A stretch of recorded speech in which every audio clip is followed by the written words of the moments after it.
Hai,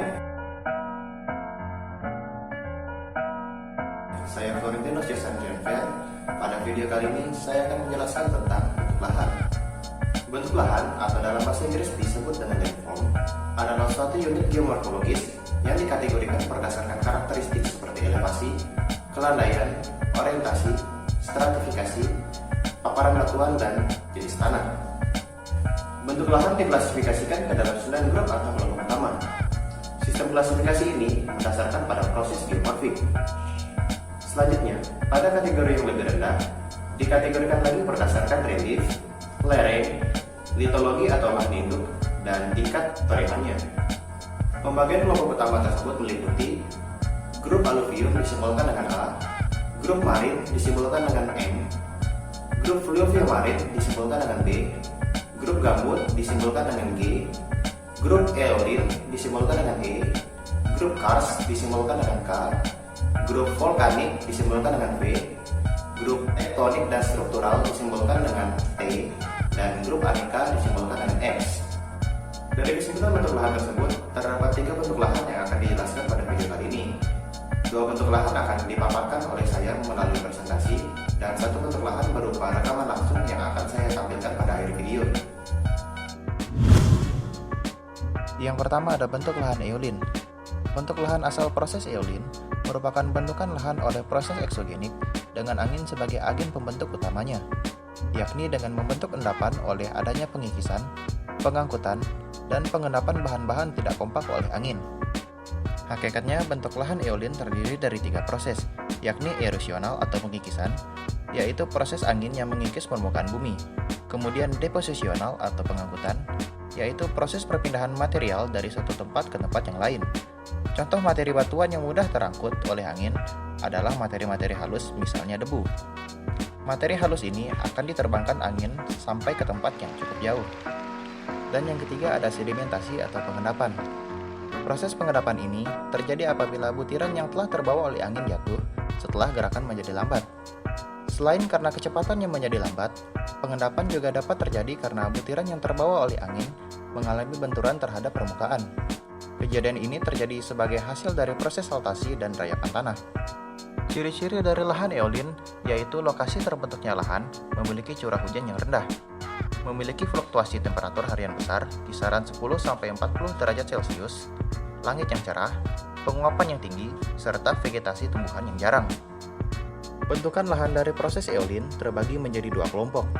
Yang pertama merupakan bentuk lahan hasil erosi angin, yang contohnya yaitu yang pertama ada desert pavement, yaitu permukaan yang terdiri dari atas batuan kerikil dan kerakal di daerah gurun akibat bahan-bahan halus yang mengalami deflasi.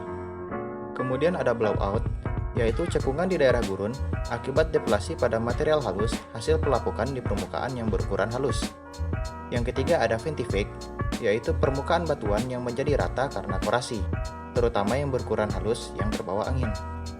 Yang keempat ada decanter, yaitu mirip ventifake, tetapi bentuknya piramida karena arah angin yang berubah-ubah dari 3 sisi. Yang kelima ada groove, yaitu alur-alur memanjang pada permukaan batuan karena erosi angin. Yang keenam ada yardang, yaitu punggungan memanjang dan paralel yang berkembang di daerah bebatuan lunak. Yang ketujuh ada pen, yaitu cekungan yang dalamnya bervariasi karena erosi angin. Kelompok kedua merupakan bentuk lahan hasil pengendapan angin, yang contohnya yaitu yang pertama ada loess, yaitu endapan oleh angin berupa debu, yang pada umumnya berwarna kekuningan, dan tersusun dari berbagai mineral tidak berlapis, tetapi cukup kuat terikat. Yang kedua ada endapan pasir, dan yang ketiga ada gumuk pasir, yaitu gundukan bukit atau eger pasir yang terembus oleh angin. Bentuk lahan kedua yang akan kita bahas adalah bentuk lahan vulkanik. Bentuk lahan vulkanik adalah bentuk lahan hasil kegiatan gunung api atau vulkanisme, baik yang tersusun dari bahan gunung api yang sudah keluar ke permukaan bumi atau ekstrusi, maupun yang membeku di bawah permukaan bumi atau intrusi. Proses terjadinya vulkanisme dipengaruhi oleh aktivitas magma yang menyusup ke litosfer atau kulit bumi. Penyusupan magma di kulit bumi bagian dalam dinamakan intrusi magma, sedangkan penyusupan magma sampai keluar ke permukaan bumi disebut ekstrusi magma. Bentuk lahan ini dicirikan oleh adanya bentukan kerucut volkan, aliran lahar, lava, atau wilayah yang merupakan akumulasi bahan vulkanik. Contoh dari bentuk lahan vulkanik atau gunung api, yaitu yang pertama ada bentuk kerucut, yaitu gunung api yang dibentuk oleh endapan piroklastik atau lava atau bahkan keduanya.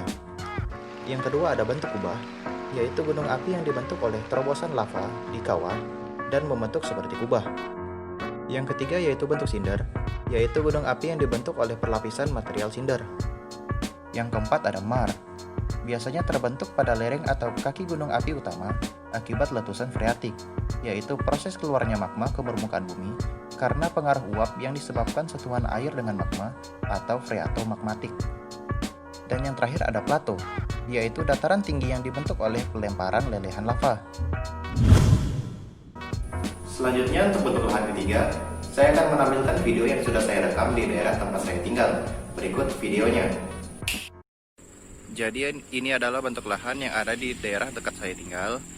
Bentukan lahan di sini adalah lahan denodasional yang diakibatkan adanya proses sedimentasi, pergerakan massa batuan, dan proses pelapukan.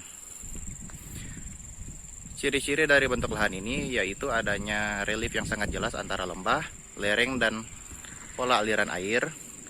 Dan juga di sini dapat dibedakan lahan ini berbeda dengan lahan di sekitarnya yang masih berupa hutan. Dan ini adalah pola aliran air yang sangat jelas pada lahan ini.